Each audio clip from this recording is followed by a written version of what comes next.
카놀라유, 포도씨유, 해바라기씨유, 콩기름 이런 거는 그냥 건강에 안 좋은 기름이다 이렇게 생각을 하셔도 될 것 같아요. 그래서 담석이나 아니면 찌꺼기가 낍니다. 담즙 배출이 잘 안 되면 황달이 생겨요. 어떤 식용유가 몸에 좋은 건지 이렇게 딱 꼽아달라 이렇게 요청하시는 분들이 되게 많은데요. 결론도 한번 깔끔하게 내드려볼게요. 네. 간 청소 방법이 일단 이틀짜리 과정이거든요. 네. 그래서 보통 주말을 잡아서 시행을 하고요. 국가에서 해주는 거는 항상 최소한의 것만 해줍니다. 이분은 국가에서 해주는 건강검진 뭐 빼놓지 않고 다 받으신 분이에요. 본인은 내시경 다 받았는데 어떻게 암이 커질 때까지 몰랐냐, 이거 문제 있는 거 아니냐 하면서 되게 의료진을 원망하셨던 분이 있거든요. 몸에 나쁜 검사도 있고 너무 과도하게 정밀해서 검사를 위한 검사가 되는 경우도 있어요. 한 몇백만 원은 우습게 깨져요. 근데 이 비싼 검사라고 무조건 좋을까요? 아닐 것 같고요. 그런데 이 나랑 잘 맞는 곳 아니면 괜찮은 곳을 어떻게 고를까? 여러분의 구독, 좋아요는 영상 제작에 큰 힘이 됩니다. 안녕하세요. 네, 안녕하세요. 네, 자기소개 좀 부탁드리겠습니다. 안녕하세요. 저는 암 공부하는 의사 강영창이라고 합니다. 유튜브에서 암과 관련된 영상들을 찍어서 올리고 있어요. 오늘 구독자 여러분들께 도움될 만한 정보 가지고 왔습니다. 내과신데 그 중에서도 암을 주로 암 치료하는 전문이신 거죠? 예, 사실 암을 뭐 진단한다기보다는 네. 이미 진단받으신 환자분들 조금 더 치료를 잘 받으실 수 있게 보조치료 전문으로 좀 하고 있습니다. 이 암이 가장 좋아하는 음식은 도대체 뭡니까? 예, 일단 암세포가 좋아하는 음식이 뭔지 이거를 좀 설명드려보고 싶은데요. 네. 저는 쉽게 이렇게 설명을 드려요. 암이 좋아하는 음식은 곧 당뇨 환자한테 나쁜 음식, 그러니까 당뇨 환자처럼 드시면 암을 예방할 수 있다 이렇게 말씀을 드리는데요. 오늘 저희 구독자 여러분들께 암이 걱정되신다면 이 음식만 피하세요. 한 5가지 정도 가져와 봤거든요. 일단 첫 번째는 혈당을 급격히 올리는 음식, 단당류가 포함된 달달한 음식 이런 네. 게 좀 안 좋아요. 네. 왜 그러냐면 우리 암세포는 정상세포에 비해서 혈당을 20배가량 많이 소비합니다. 그러니까 포도당을 섭취하면 그냥 암세포한테 밥을 주는 꼴이다 이렇게 생각을 하시면 되는 거예요. 그리고 혈당이 계속 높게 유지되면 우리 혈액이 좀 끈적끈적해집니다. 네. 그러면서 혈액순환이 안 되고 몸 곳곳이 만성염증 상태가 돼요. 만성염증이 지속이 되다 보면 탄소 공급이 안 되면서 암세포가 유발될 수 있다. 이런 연구 결과도 있거든요. 실제로 2형 당뇨 환자들을 대상으로 조사를 했을 때 당뇨 환자들의 암 발생 위험이 정상인 대비 1.5배에서 2배까지 높더라. 이런 연구 결과도 있습니다. 그래서 달달한 음식은 당뇨 환자한테만 안 좋은 것이 아니라 암에도 위험하다. 이렇게 말씀드리고 싶어요.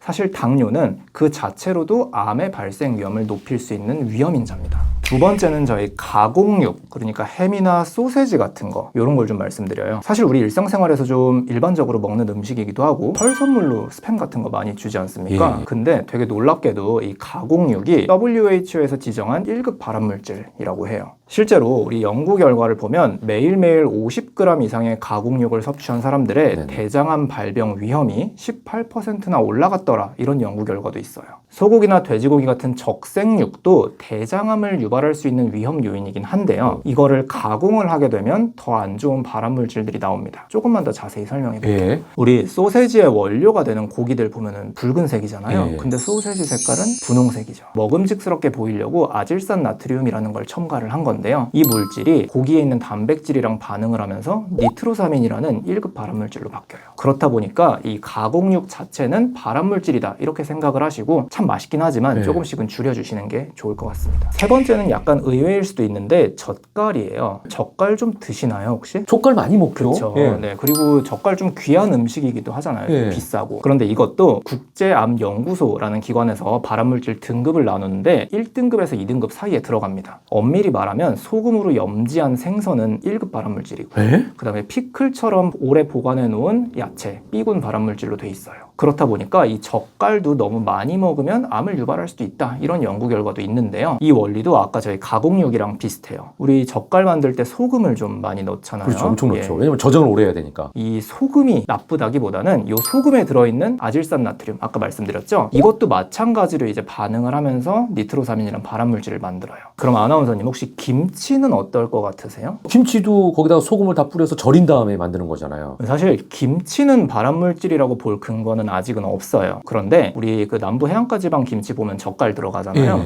여기에 대해서 진행된 좀 신기한 연구가 하나 있는데요. 네. 여러 가지 종류의 김치를 가지고 발암물질, 아까 니트로사민의 함량을 분석한 연구가 있어요. 그 결과 멸치 액젓이나 까나리 액젓이 많이 포함된 김치는 안에서 니트로사민 발암물질이 많이 확인이 됐다고 합니다. 그래서 이 젓갈이 많이 함유된 김치, 이것도 약간은 발암물질일 수 있어서 좀 피해 주시는 게 좋다. 이게 지금까지의 연구 결과예요. 조금 놀랍긴 하죠. 그래서 일단 젓갈이 들어간 김치는 웬만하면 좀 피해 주시는 게 좋다. 그래서 저는 약간 과장해서 설명하자면 젓갈은 비싼 쓰레기, 뭐 이렇게 말씀을 드리기도 해요. 그러니까 이 젓갈이 들어간 김치가 또 발효를 시키면 니트로사민 함량이 훨씬 더 올라간다고 해요. 이 발효시키는 온도가 0도에서 5도 사이가 그나마 안전하고요. 17도 이상에서 오래 발효시킨 김치는 이 발암물질의 함량이 급격하게 올라간다고 합니다. 그래서 너무 쉰 김치, 이것도 좀 위험한 거예요. 사실 이렇게 암에 안 좋은 음식에 대해서 얘기를 하다 보면 그럼 뭘 먹으란 소리냐 뭐 이런 느낌이 좀 드실 수는 있는데, 일단 우리가 음식은 평생 먹지 않습니까? 네. 그래서 어떤 음식이 좀 안 좋은지를 알고 그거를 조금씩이라도 줄이도록 노력을 하는 게 좋겠다. 전 이렇게 생각을 해서 자꾸 이렇게 나와가지고 좀 잔소리를 드리고 있습니다. 그냥 좀 줄여주십사 이렇게 말씀을 드리는 겁니다. 네 번째는 또 많이들 궁금해하시는 부분인데, 우유랑 유제품에 대한 얘기를 좀 해보고 싶어요. 여성분들 걸리는 유방암이라던가 난소암, 이쪽에 조금 안 좋은 영향을 미칠 수 있다고 알려져 있어요. 유방암이나 난소암 같은 거 결국은 여성 호르몬의 영향을 받거든요. 그런데 이 우유가 여성 호르몬의 작용과 유사한 작용을 합니다. 이런 이유 때문에 이 암의 발병 위험을 높일 수 있다라는 연구 결과가 있어요. 우유에 유당이라는 게 들어있는데, 유당이 분해되면서 갈락토즈라는 물질이 나옵니다. 이 물질이 난소암의 발병 위험을 높인다라는 연구 결과가 있어요. 여성분들을 대상으로 하루에 3잔 이상 우유를 드시는 분, 그리고 우유를 적게 드시는 분, 이렇게 나눠서 분석을 해봤어요. 그랬더니 우유를 3잔 이상 드시는 분들의 경우 난소암의 발병 위험이 3배까지 높아지더라. 이런 연구 결과가 있었고요. 그리고 유방암에 대해서도 좀 재밌는 결과가 있는데요. 우유에 또 성장 호르몬 IGF-1이라는 게 들어있어요. 근데 이게 유방세포를 자극한다고 합니다. 아마 주변에 유방암 환자 있으신 분들은 이런 얘기 많이 들어보셨을 텐데, 유방암에 걸리면 우유라던가 치즈, 버터 이런 거 되게 조심해야 된다, 이런 얘기가 있거든요. 근데 이게 타당한 얘기예요. 이 IGF-1에 우유를 마시면 몸 안에 있는 이 성장 호르몬이 2배에서 5배까지 높아진다고 하는데요. 그 결과 유방암의 발병 위험도 높아진다, 이런 얘기가 있어요. 이것도 다 지금 연구 결과에 기반된 겁니다. 물론 그러면 우유가 발암물질이냐 이렇게 얘기하면 그건 아니거든요. 왜냐하면 우유에는 비타민 D라던가 락토페린 같이 항암 작용을 가진 영양소도 있어요. 그래서 이 우유나 유제품이 발암물질은 아니지만 유방암이라던가 난소암 같이 여성암을 진단받으셨거나 아니면 가족력이 있으신 경우라면은 그때는 우유를 너무 많이 섭취하지는 말라. 저는 보통 하루에 2잔 정도를 기준으로 합니다. 2잔까지는 드셔도 되고, 그거보다 많이 드시는 건 웬만하면 피해 주시는 게 좋다, 이렇게 말씀드려요. 5번째 음식은 뭔가요? 마지막은 튀긴 음식. 있을 것 같았죠. 일단 식용유에다가 튀기니까 이 식용유를 가열하게 되면 거기서 나오는 여러 가지 발암물질, 이것도 문제가 되겠고요. 또 튀긴 음식을 먹다 보면 식용유를 많이 섭취할 수밖에 없잖아요. 혈관 안에 죽상경화증, 이렇게 순환을 방해하는 물질들이 생기면서 몸속이 만성 염증화된다. 그래서 암의 발생 위험이 높아진다, 이렇게 말씀드리고 싶어요. 지금까지 제가 5가지 음식 말씀드렸는데요. 네네. 저는 개인적으로 이 중에서 제일 안 좋은 거는 튀긴 음식이라고 좀 생각을 해요. 5가지 중에 가장 안 좋은 건 튀긴 음식이다. 예, 오늘 저희 구독자 여러분들께도 이 튀긴 음식 그리고 기름에 대한 얘기를 조금 더 드려보고 싶습니다. 모든 식용유가 암을 유발하진 않고요. 오히려 좋은 식용유를 섭취하면 암을 예방할 수 있어요. 그러니까 좋은 식용유를 드셔야 되고, 나쁜 식용유를 드시면 안 되고, 또 식용유를 어떻게 조리하는지에 따라서도 암에 좋은지 나쁜지가 달라집니다. 저는 한마디로 이렇게 설명드리는데, 그 튀긴 음식을 많이 드시면 세포가 숨을 쉬지 못하게 만들어요. 그래서 세포에 산소가 안 들어가면 암세포로 바뀐다, 이렇게 설명드리는데요. 이게 무슨 얘기냐? 암세포가 이 산소가 부족한 환경에서 자라난다, 이런 이론이 1950년대부터 나왔는데요. 이거를 와버그 효과라고 불러요. 세포에 공급되는 산소가 일상생활 대비 30% 정도 감소하게 되면요, 이 정상세포가 암세포로 바뀌고, 이런 효과가 입증이 됐다고 해요. 그래서 세포가 숨을 잘 못 쉬면 점점 암세포로 바뀌어간다, 이렇게 생각을 하시면 되는데요. 그러면 이 세포가 숨을 쉬는지 못 쉬는지, 이거랑 우리 식용유 무슨 상관이 있을지 조금 더 얘기를 해볼게요. 우리가 일단 숨을 쉬지 않습니까? 그러면 이 산소가 폐로 들어가고, 폐에서 혈액으로 들어가고 온몸을 돌겠죠. 그러다가 세포에 산소가 가까이 갑니다. 결국은 세포를 둘러싸고 있는 세포막을 투과해서 산소가 들어가요. 그러니까 이 세포막이 부드럽고 투과성이 좋아야지 산소가 잘 들어가요. 이 세포막이 지방으로 되어 있습니다.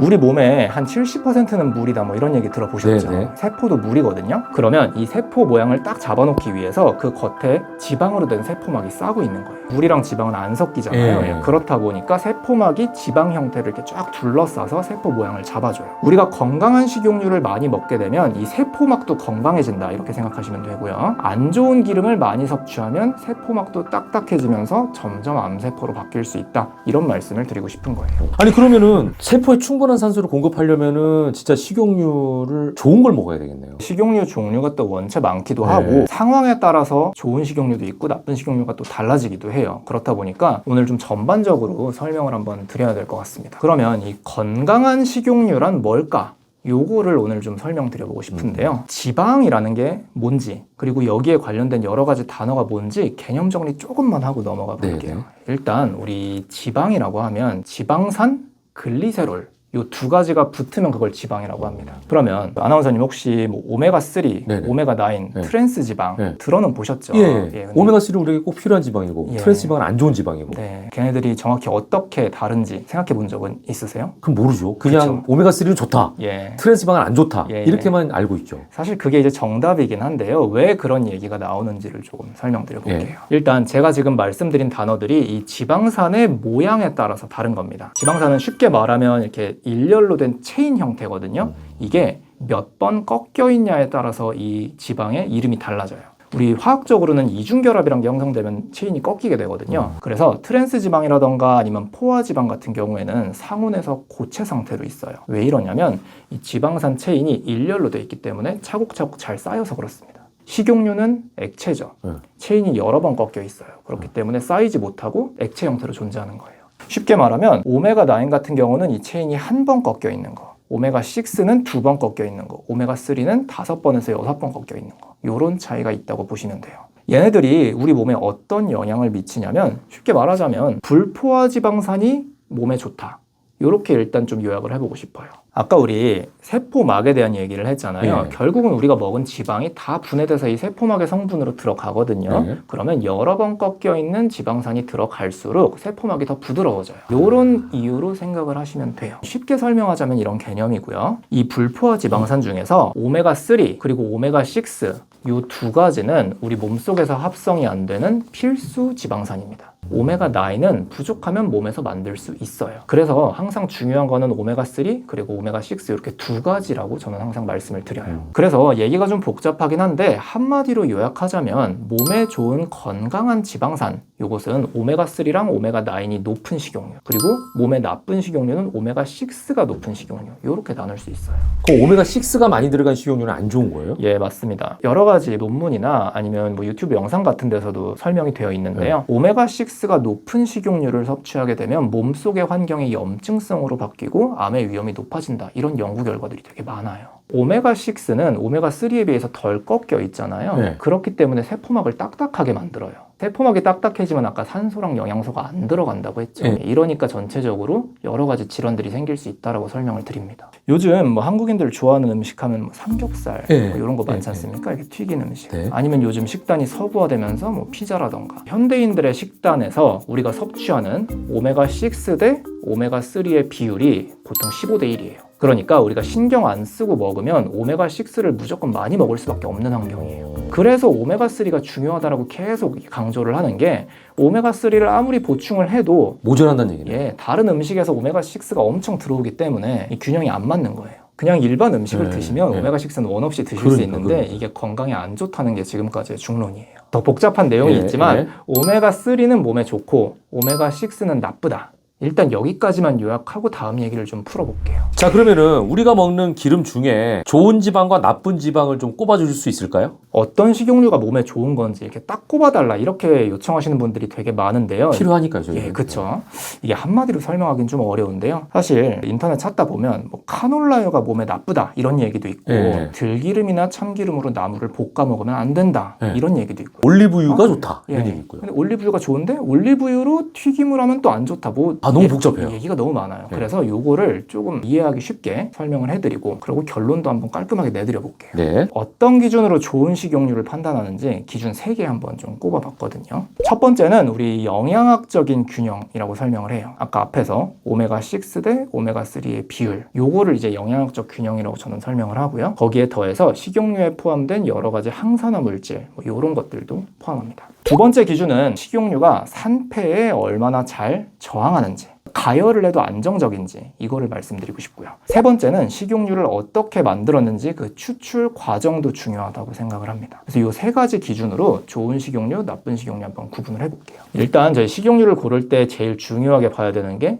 영양학적인 균형, 이렇게 말씀을 드리고 싶은데요. 그 중에서도 아까 말씀드렸듯이 몸에서 만들어지지 않는 필수 지방산 오메가6, 오메가3의 비율, 여기에 대해서 좀 더 얘기를 해볼게요. 말씀드렸듯이 현대인들이 먹는 식단의 평균 오메가6 대 3의 비율은 15대 1 정도예요. 그런데 이 연구 결과에 따르면 오메가6 대 오메가3의 비율이 4대 1 이상이면, 그러니까 오메가6가 높으면 심혈관 질환의 발생 위험이 70% 높더라라는 연구 결과가 있고요. 반면에 이 6 대 3의 비율이 3대 1보다 낮아지면, 이렇게 되려면 오메가3를 많이 먹어야겠죠. 그러네. 그렇게 되면 천식이라던가 류마티스 질환의 발병 위험이 낮아지더라. 그리고 이 비율이 2.5대 1보다 낮아지면 암세포의 발생을 억제하더라. 이런 연구 결과가 있어요. 그러니까 이 오메가6와 3의 비율을 제가 괜히 말씀드리는 게 아니라 연구에 기반한 얘기를 드리는 겁니다. 그래서 첫 번째로 좋은 식용유를 어떻게 찾냐라고 했을 때 식용유에 포함된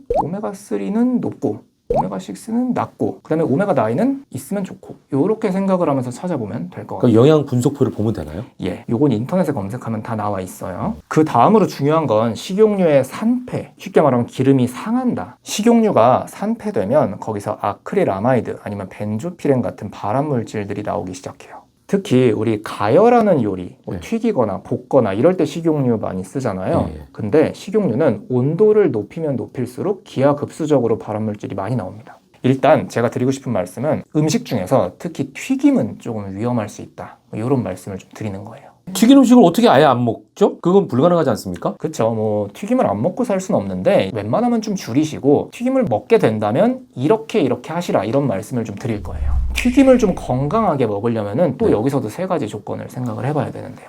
첫 번째는 식용유 중에서 산패가 잘 안 되는 식용유를 찾아야 돼요. 산패가 안 되는 식용유, 그러니까 안정적인 식용유라는 것은 발연점이 높고 산화적 안정성이 높은 식용유, 이렇게 말씀을 드리는데요. 이 단어가 조금 어렵죠. 네. 발연점이라고 하면요, 우리 식용유를 막 가열하면서 온도를 높이다 보면 어느 시점에서 갑자기 연기가 나기 시작해요.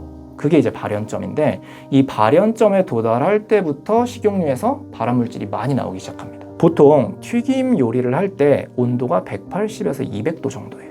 그러면 발연점이 이거보다 낮은 식용유는 쓰면 안 되겠죠. 안 되네. 그래서 일단 그 기준으로 좀 찾으시면 되고요. 두 번째는 발연점이 높은 식용유 중에서 오메가6는 적고 오메가3는 높은 거를 찾으면 그걸로 튀김을 하면 됩니다. 그게 안정적인 식용유다, 이렇게 말씀을 드리는데, 그래서 튀김 요리를 할 때 제가 추천드리는 식용유는 첫 번째가 아보카도유, 그리고 두 번째가 올리브유 중에서 퓨어 올리브유라고 있어요. 불순물 다 제거하고 그냥 올리브유 성분만 남아있는 요거, 요 두 가지가 튀김을 할 때 제일 안정적이라고 생각합니다. 발연점도 높고요. 여기 오메가6의 비율이 되게 낮고 오메가3랑 9이 높아요. 정답이 나왔네요. 아보카도유, 퓨어 올리브유. 맞습니다. 카놀라유라던가 아니면 해바라기 씨유, 이런 것도 발연점은 되게 높거든요. 근데 얘네들은 오메가6가 높습니다. 그래서 가능하면 좀 피해 주시는 게 좋다 말씀드려요. 그리고 이제 두 번째는 이제 튀김 요리를 하실 때 온도를 웬만하면 최대한 낮게 하시고 시간도 짧게 하시고, 이게 좀 중요합니다. 요건 약간 상식적이죠. 세 번째는 요 기름을 재사용하지 말라는 겁니다. 이게 다 이제 연구 결과가 있는데요. 식용유를 한 번 가열했을 때랑 두 번, 세 번 가열했을 때 나오는 발암물질의 양이 정말 기하급수적으로 차이가 납니다. 그렇다 보니까 사실 우리 포장마차 같은 데서 튀김 기름은 잘 안 갈 것 같잖아요. 그렇죠. 수지가 안 맞잖아요. 그렇죠. 그런 거는 조금 이제 건강엔 안 좋을 수 있다. 튀김을 드신다면 집에서 좀 아깝긴 하지만 식용유를 새로 까셔가지고 한번 하시면 그게 그나마 이제 좋은 방법이다, 이렇게 설명을 드려요. 그래서 이 튀김을 건강하게 먹는 법 세 가지 요약하자면, 첫 번째는 이제 산화적 안정성이 높은 식용유를 찾아라. 두 번째는 시간은 짧게, 온도는 낮게. 그리고 세 번째는 기름을 재사용하지 말자. 이렇게 말씀드립니다.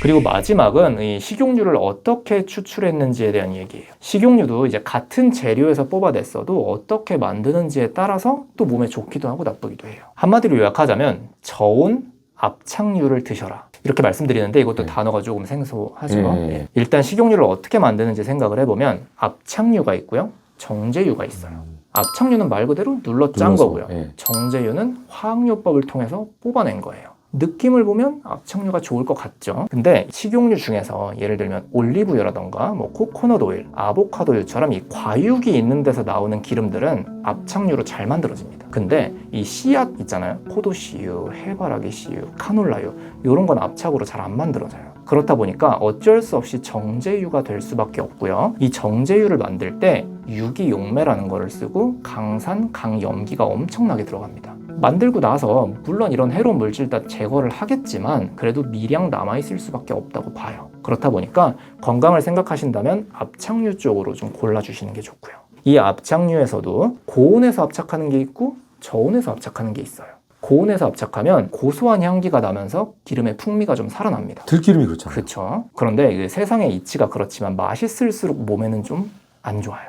아까 저희 그 기름을 가열하면 벤조피렌, 아크릴아마이드, 발암 물질이 나온다고 했잖아요. 그렇다 보니까 고온에서 압착한 것보다 가능하면 저온 압착, 요거를 골라주시는 게 건강에 좋다, 이렇게 말씀을 드립니다. 사실 어떤 기름을 써야 되냐, 이게 지금 좀 어려울 것 같은데요. 그래서 어떤 요리를 할 때 어떤 기름을 쓰면 좋은지, 일단 첫 번째로 그 가열하지 않는 그냥 나물 무침 있지 않습니까? 여기에는 들기름이나 참기름이 제일 좋습니다. 나물 무침은 들기름이나 참기름. 네, 들기름, 참기름은 오메가3의 비율이 제일 높은 기름이에요. 그래서 몸에는 좋아요. 근데 절대 가열하면 안 됩니다. 샐러드 드레싱 같은 경우는 뭐 들기름, 참기름도 괜찮지만 엑스트라 버진 올리브 오일 추천드립니다. 이 엑스트라 버진 올리브 오일은 오메가9의 비율이 높아서 몸에 그렇게 나쁘진 않고요. 또 거기 포함되어 있는 뭐 비타민 E라던가 폴리페놀, 올레오칸탈 같은 항산화 성분 때문에 우리 그 대사질환을 예방한다는 연구 결과도 많아요. 그 밖에 굽거나 뭔가를 부쳐 먹거나 볶아 먹거나 이런 요리를 할 때는 우리 아보카도유나 퓨어 올리브유 이렇게 사용하시는 게 좋고요. 카놀라유, 포도씨유, 해바라기 씨유, 콩기름 이런 거는 그냥 건강에 안 좋은 기름이다, 이렇게 생각을 하셔도 될 것 같아요. 근데 우리가 보통 주방에서 쓰는 식용유는 콩기름이잖아요. 특히 그 콩기름이 왠지 콩이니까 좀 단백질도 있을 것 같고 좀 건강한 이미지가 있는데 그러니까요. 그게 약간 저는 허상이라고 생각해요. 콩기름이 일상생활에서 많이 쓰이는 이유가 이게 값이 싸기 때문이거든요. 그래서 예전부터 식당에서 이렇게 뭐 부침개 부쳐줄 때 콩기름을 많이 썼고 우리 명절 때도 콩기름 좀 쓰는데 콩기름의 배신인데요. 예, 콩기름의 배신이라고 검색하면 엄청 많은 자료가 나오거든요. 그게 아까 말씀드렸듯이 우리 콩기름은 대부분 다 정제유라서 콩에 들어있는 좋은 성분은 싹 날려버리고 거기 있는 기름만 뽑아냈는데 오메가6가 높아요. 그래서 콩기름은 건강에 별로 좋지 않다, 이렇게 생각을 하셔도 되겠습니다. 네. 자, 근데 선생님, 식용유로 간을 좀 청소할 수 있다는 얘기도 있던데. 실제로 이 식용유로 간을 청소한다는 리버 플러시라는 개념이 저희 외국에서부터 이제 하시는 분들이 되게 많은데요. 이게 어떤 원리인지 그리고 어떻게 하는 건지 간단하게만 좀 설명드리고 마무리 지어볼게요. 우리 간은 몸속에서 필터 기능을 하거든요. 몸에 독소가 들어오면 간에서 해독을 한다, 뭐 이런 말은 많이 들어보셨죠. 간이 해독 과정을 거칠 때 거기서 작용하는 게 담즙이에요. 담즙은 어떻게 보면 몸속의 하수구 역할을 한다, 이렇게 생각을 하시면 돼요. 우리가 기름진 음식을 많이 먹어서 몸에 콜레스테롤이나 이런 나쁜 성분들이 쌓여 있다고 해보면 얘네들을 밖으로 빼야 될 거 아닙니까?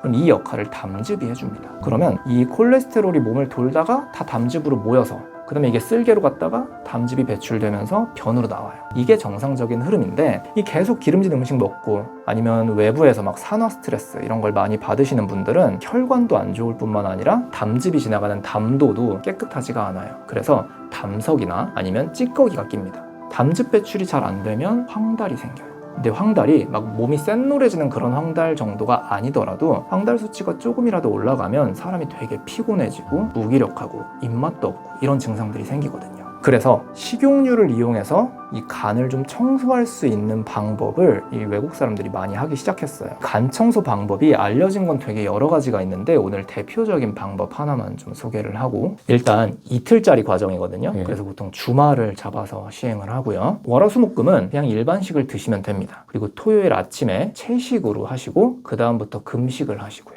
밤 10시에 올리브유랑 그 다음에 오렌지 주스 이렇게 2개를 준비하세요. 한 50cc 정도면 소주잔 2잔 정도 되거든요. 네. 올리브유 50cc, 오렌지 주스 50cc 섞으면 종이컵 1컵이 돼요. 그거를 그냥 원샷을 하세요. 그러고 그대로 이제 가만히 누워가지고 상체를 30도 정도 세워서 그렇게 주무세요. 그러고 나서 다음날 새벽 6시에 일어나서 그거를 다시 한번 드시고요. 그 다음에 물 1리터에다가 소금을 티스푼으로 1스푼 넣어서 요거를 원샷을 때리면 이 담도에 껴있는 담석 그리고 찌꺼기들이 한 번에 나와가지고 변으로 배출이 돼요. 뚫어뻥 같은 느낌. 맞습니다. 아까 하수구라 그랬잖아요. 오. 근데 우리 하수구 그 변기 막혔을 때 어떻게 뚫어요? 네. 뚫어뻥으로 밀잖아요. 그렇죠. 지방을 섭취하면 담즙이 한 번에 분비가 됩니다. 왜냐하면 담즙이 결국은 지방을 소화시키는 기능도 하거든요. 그래서 아침에 채식을 해서 일단 지방이 없는 상태로 만들어 뒀다가 한 번에 올리브유를 이렇게 때려 부으면 담즙이 나오면서 안에 걸려있는 담석들이 나온다. 이런 개념이 이제 간청소예요. 이게 사실 그 병원에서 쓰는 요법은 아니긴 해요. 어떻게 보면 약간의 민간 요법 같은 건데 저도 몇 번 해봤고 효과는 네. 좀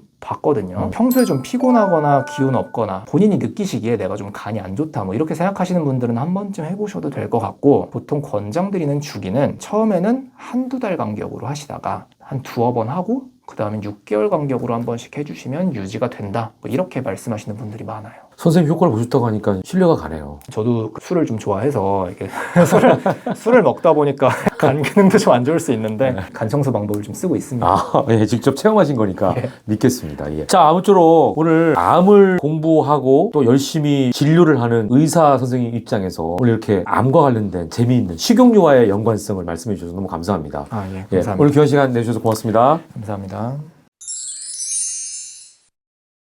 의사 선생님들은 하나같이 정기 건강검진의 중요성을 많이 강조하시거든요. 선생님도 동의하십니까? 예, 저는 건강을 위해서 하는 투자 중에서 건강검진만한 건 없다고 생각해요. 그래서 건강검진 예찬론자입니다. 그 건강검진을 해야 되는 이유가 뭘까요? 일단 한마디로 얘기하면 그냥 건강하게 오래 살기 위해서라고 설명드릴 수 있는데요. 뭐 당연한 얘기긴 하잖아요. 우리나라가 이제 엄청 빠르게 고령화가 되고 있어요. 작년 기준으로 여성의 평균 수명이 86살, 남성은 80살이거든요. 근데 이렇게 오래 사는 건 좋은데 건강하게 오래 살아야 돼요. 근데 이 병이라는 게 항상 갑자기 생기는 게 아니라 슬슬 진행되다가 어느 순간 몸을 확 잡아 먹습니다. 그렇다 보니까 이 진행된 상태에서 이걸 해결하긴 진짜 어려워요. 조기에 발견을 해야 되고요. 그러려면 건강검진밖에 없다 이렇게 말씀을 드리는 거고요. 제가 암을 공부하는 의사다 보니까 암에 대한 얘기만 조금 더 하고 넘어가 볼게요. 우리나라 사망 원인을 보면 암이 항상 부동의 1위예요. 네. 그래서 뭐 뇌혈관, 심장혈관 다 두려운데 어떤 병이 제일 두려우세요 했을 때 항상 암을 꼽아요.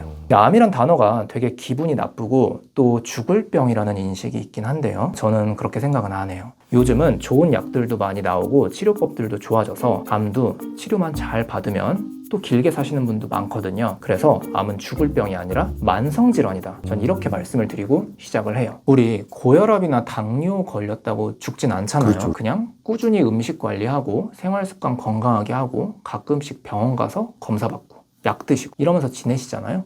암도 경우에 따라 다르긴 하지만 거의 이거랑 비슷해졌다는 말씀을 드리는 겁니다. 약간 희망적인 얘기네요. 아니, 그럼요. 조기에 발견한 암도 이거랑 비슷해요. 단순히 몸속에 암이 생겼다고 사람이 죽을까요? 아니에요? 예, 아니에요. 암이 생겼다고 죽진 않아요. 네. 그 암 환자가 이제 돌아가시는 이유는 암이 컨트롤되지 않고 계속 커지고 여기저기 번지면서 몸속의 중요한 장기들이 기능을 못할 때 그때 돌아가시는 거거든요. 바꿔 말하면 일단 암에 걸리셨어도 요거를 잘 관리만 하면 별 문제 없이 지내는 경우도 많다 이런 말씀을 드리는 거예요. 그런데 이렇게 암을 초기에 잘 관리하려면 초기에 발견을 해야겠죠. 이미 번진 상태에서는 손쓰기가 좀 어려운 것도 맞거든요. 그렇다 보니까 이렇게 암을 조기에 발견하는 유일한 방법은 건강검진이다. 우리가 이제 잘 알기도 하면서도 그렇다고 또 자세히 알지 못하는 게 국가에서 해주는 건강검진이거든요. 사실 지금 영상 보시는 모든 분들이 다 받아보셨을 건데요. 이 국가에서 해주는 건강검진, 말 그대로 국가 건강검진이고요.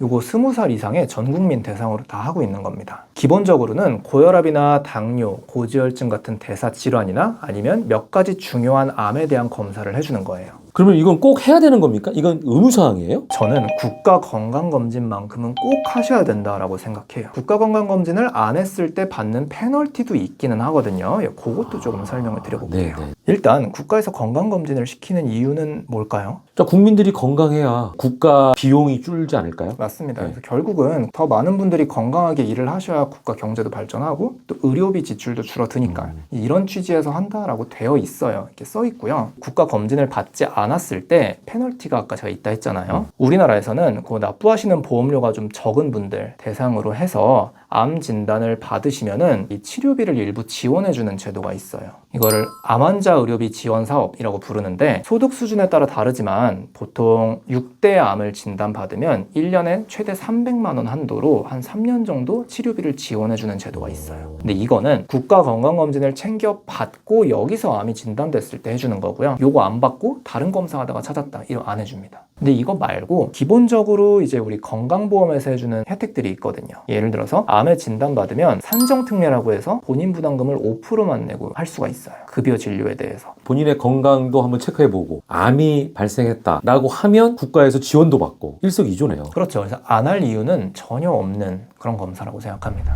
자, 그러면 국가건강검진에 암검진 항목이 정해져 있는 거죠? 국가건강검진에서 모든 암을 다 검사해 줄 수는 없는 노릇이고 네. 이 중요도 순서대로 뽑았어요. 유병률이랑 사망률이 높은 암 중에서 이 암을 검사할 수 있는 경제적인 방법이 있는지 요걸 기준으로 뽑았고요. 우리나라 건강검진에서는 6개를 해줍니다. 위암이나 간암, 유방암 같은 경우에는 40살부터 검진을 해주고요. 대장암 같은 경우는 50살부터 해주고 그 다음에 자궁경부암은 20살 여성 대상으로 해줍니다. 폐암 같은 경우는 평소에 흡연을 많이 한 사람 대상으로 54살부터 검진을 진행해줘요.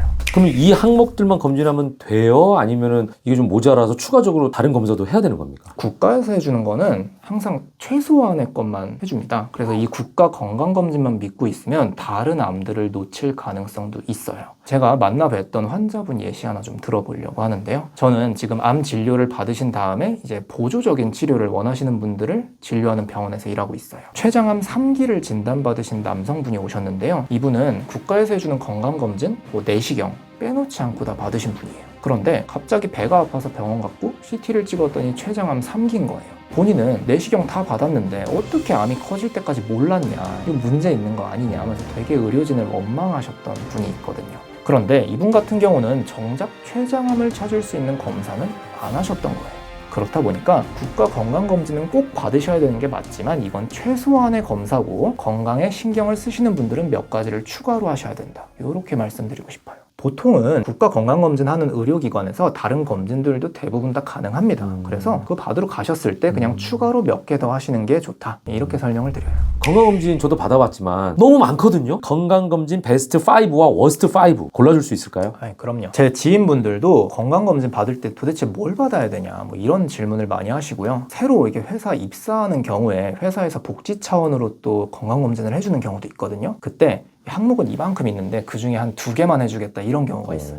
그럼 뭘 해야 되는지 질문을 제가 많이 받아요. 그래서 리스트를 좀 뽑아봤는데요. 네. 막상 우리 건강검진을 받으려고 하다 보면 그 항목이 진짜 많아요. 제가 수련받았던 서울대학교 병원 건강증진센터 웹사이트에 한번 방문을 해봤어요. 네. 오늘 오기 전에. 건강검진 항목이 70가지. 물론 이제 그거를 묶음으로 다 해놨지만 이 하나하나 세보면 70가지 정도 되고요. 거기 있는 걸 다 하려면 한 몇백만 원은 우습게 깨져요. 근데 이 비싼 검사라고 무조건 좋을까요? 아닐 것 같고요. 오히려 비싼 검사 중에서 몸에 나쁜 검사도 있고 너무 과도하게 정밀해서 검사를 위한 검사가 되는 경우도 있어요. 그래서 오늘은 중요도가 좀 떨어지는 불필요한 검사 5가지 먼저 좀 설명을 드려볼게요. 첫 번째 비추천 검사 PET-CT입니다. 들어보셨나요? CT라는 단어는 익숙한데요. 그렇죠. CT는 많이 들어보셨겠지만 방사선을 이용해서 몸을 단면으로 잘라가지고 뱃속에 무슨 이상이 있나 뭐 이런 걸 보는 검사인데요. 앞에 PET가 붙었잖아요. 방사성 물질을 이용해서 몸 안에 어떤 부분이 활동적인가 이거를 보는 검사예요. 보통 이 검사는 암에 진단받은 사람이 어디 다른 데 전이가 없는지 요거를 확인하는 데 씁니다. 왜냐하면 암은 에너지를 많이 끌어쓰기 때문에 활동적이거든요. 그런데 이 검사 비싸기만 하고 몸에 되게 안 좋습니다. 아까 방사성 물질을 주사한다라고 했잖아요. 몸이 방사선에 노출됩니다. 보통 1년에 허용된 방사선 노출치가 3mSv 정도 되는데요. 이 PET-CT를 한 번 찍으면 10에서 25mSv를 받습니다. 그러니까 PET-CT를 한 번 찍으면 그냥 1년 동안 받을 수 있는 거를 한 방에 8배 더 많게 받는 거예요. 방사선에 노출이 되면 DNA에 변이가 생길 위험이 높아지고 암세포로 바뀔 가능성도 높아져요. 그렇다 보니까 이런 방사선에 노출될 수 있는 검진을 무분별하게 하시면 괜히 암을 찾으려다가 암을 만드는 거죠. 그리고 이 검사가 또 쓸데없이 정확하기도 해서요. 몸속에 있는 미세한 염증까지 다 잡아냅니다. 그래서 이 페트를 찍었는데 이상 소견이 보인다. 그럼 그냥 두고 볼 수는 없으니까 그렇죠. 그 부위에 또 추가 검사를 합니다. 이렇다 보니까 이게 검사를 위한 검사가 될 가능성도 커요. 그래서 페트CT는 검진 목적으로는 웬만하면 비추천하고 꼭 필요한 분들한테 방사선 노출 위험을 감수하고 하는 검사다. 이렇게 설명드립니다. 두 번째는 복부 CT예요. 이 검사는 췌장이라던가 신장, 담도처럼 뱃속에 깊숙이 있는 장기들을 보기 위해서 하는 검사입니다. 마찬가지로 CT도 방사선 노출 위험이 커요. 복부 CT를 한 번 찍으면 노출되는 방사선은 5에서 8mSv.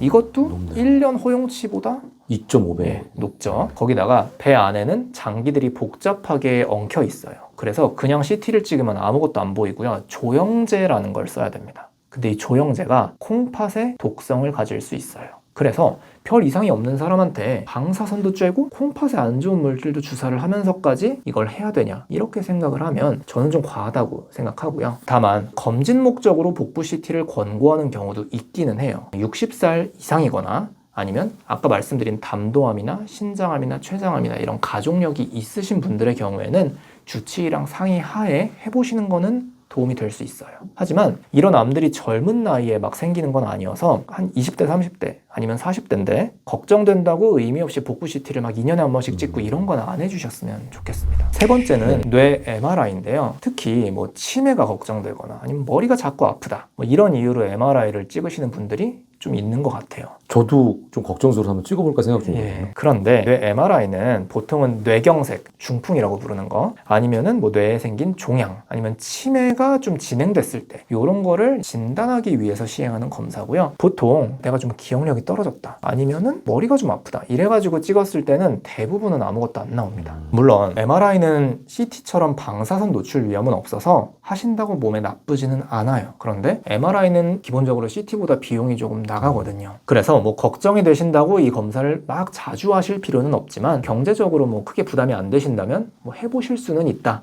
이 정도로 설명을 드립니다. 네 번째는 암표지자 검사. 이 암표지자라는 거는 혈액 검사를 통해서 암을 조기에 진단할 수 있다라고 홍보하는 검사예요. 예를 들면 이 암표지자 중에서 CA19-9가 높으면 췌장암이고 암표지자랑 암이랑 연결되어 있는 게 있는데 어떤 특정 수치를 통해서 암을 예방하고 암을 진단하는 거네요. 라고 홍보를 합니다만 실제는 그런 목적으로 쓰는 검사가 아니에요.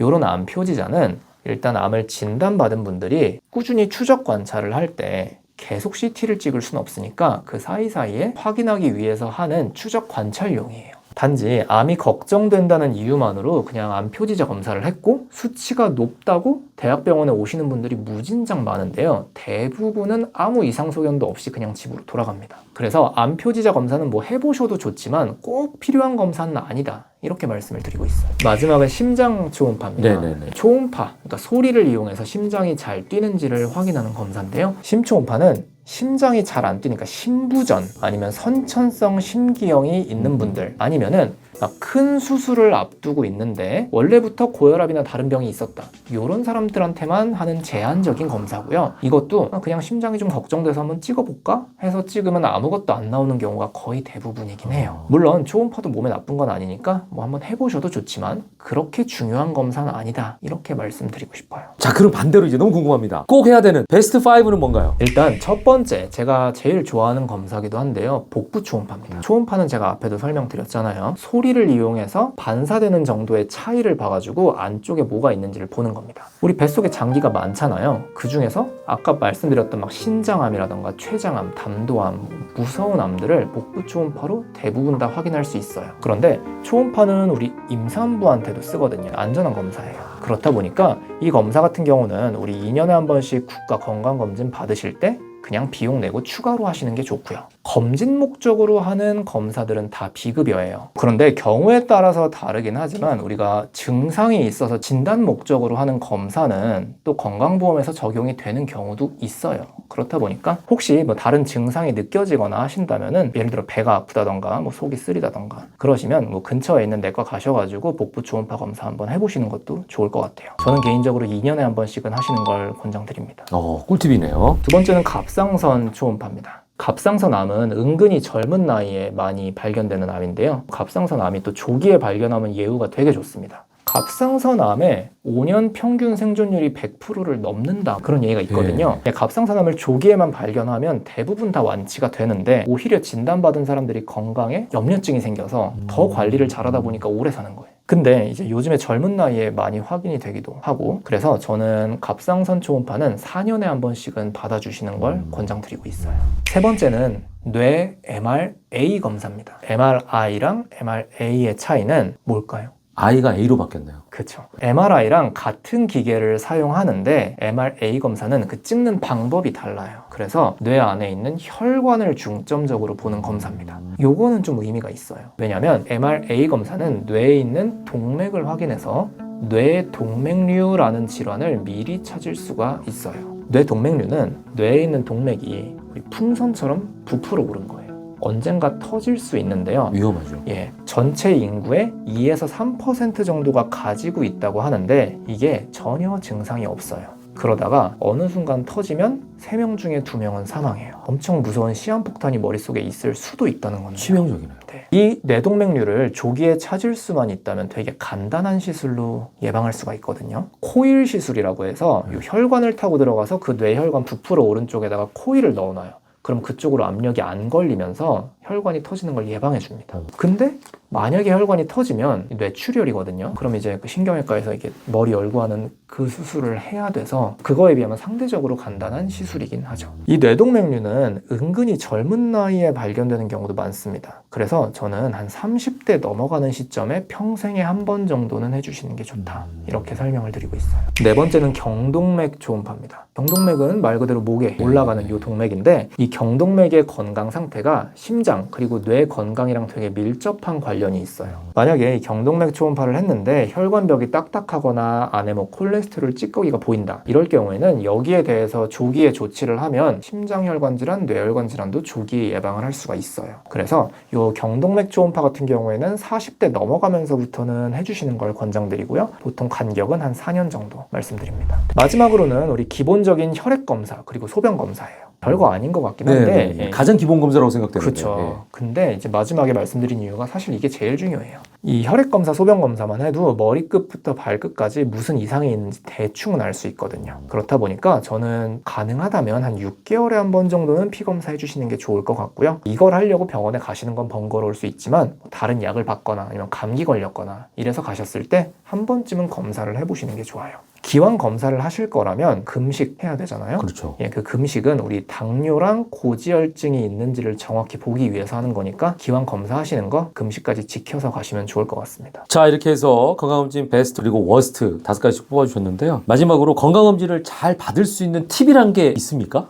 일단은 그 검진이란 것도 결국은 사람이 하는 거잖아요. 그렇다 보니까 이 기계 뭐 이런 것도 다 중요하지만 나랑 잘 맞는 의료진이 있는지, 이게 제일 중요합니다. 제가 제일 권장드리는 방법은 그냥 한 곳, 나랑 잘 맞는 곳을 찍어 놓고 거기서 꾸준히 하는 게 제일 중요하다고 생각해요. 그런데 이 나랑 잘 맞는 곳 아니면 괜찮은 곳을 어떻게 고를까? 그게 가장 어려운. 맞아요. 거기에 대해서 그냥 제 개인적으로 생각하는 꿀팁 3가지 말씀드리고 마무리 지어볼게요. 일단 너무 바쁘게 공장형으로 돌아가는 검진센터가 있어요. 그런 공장형 검진센터는 좀 피해 주시는 게 좋은 게, 어쨌든 그 원장님 직접 뵙고 나의 그간의 병력도 좀 상의하고 그 다음에 뭐 필요한 검사가 있으면 추가도 하고 이런 식으로 해야 되는데, 이 공장식으로 돌아가는 곳들은 그냥 들어가면 컨베이어 벨트에 올라간 것처럼 쭉 한 바퀴 돌고 나오는 경우가 있어요.